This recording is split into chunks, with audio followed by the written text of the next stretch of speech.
τι έγινε μόλις τώρα.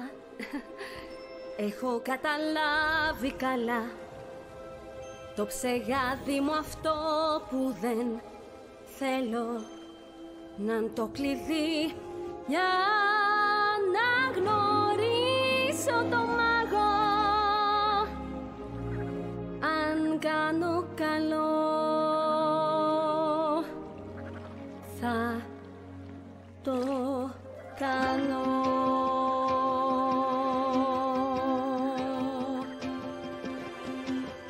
Γιατί όταν δω τον μάγο και του αποδείκτω, κι όταν τον γνωρίσω, κάτι που θέλω εδώ και πολύ καιρό, με όλη τη σοφία του θα μείνει άναυδος με μένα. Και δεν πιστεύω ότι είναι χαζός ή κι ακόμα αμυαλός. Όχι, θα μου πει βλέπω ότι μπορώ να βασιστώ σε σένα, και έτσι θα γίνει ο μάγος κι εγώ.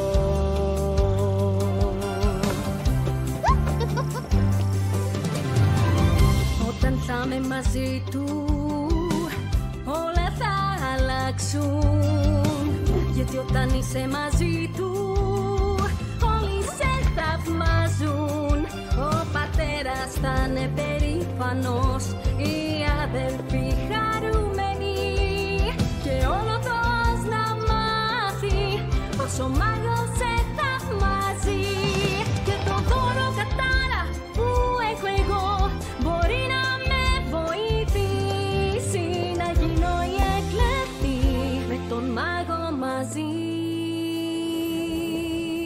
Μια μέρα θα μου πει Ελφαμπά, κορίτσι μου καλό, κάποια με αξία σαν εσένα πρέπει να έχει μια αξία μορφή. Και καθώς δεν εκτιμούν την πρασινάδα σου αυτή, θα ήταν τιμή μου να σε αποπρασινοποιήσω.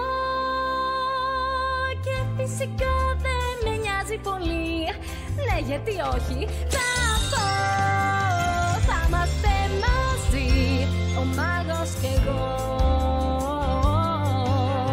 Θα είμαστε τέλειοι μαζί με τον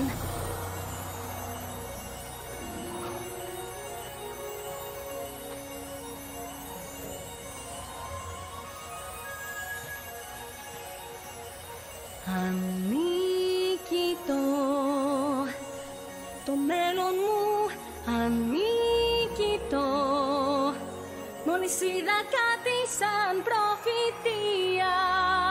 Ξέρω, ακούγεται παράλογο και σίγουρα πιθανό, αλλά πιστεύω πως θα γίνει μια γιορτή εδώ που θα αφορά εμένα.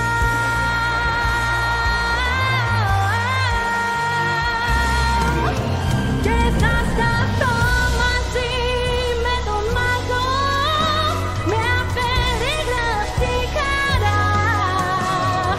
Αλλά δεν θα το δείξω, μα θα μπορούσα ακόμα και να λιώσω. Και για πάντα μετά στη ζωή μου αυτή δεν θα θέλω τίποτα πια, μα μόνο εκτιμήσεις.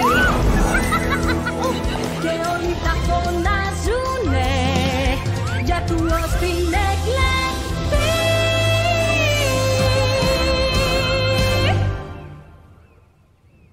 Με τον μάγο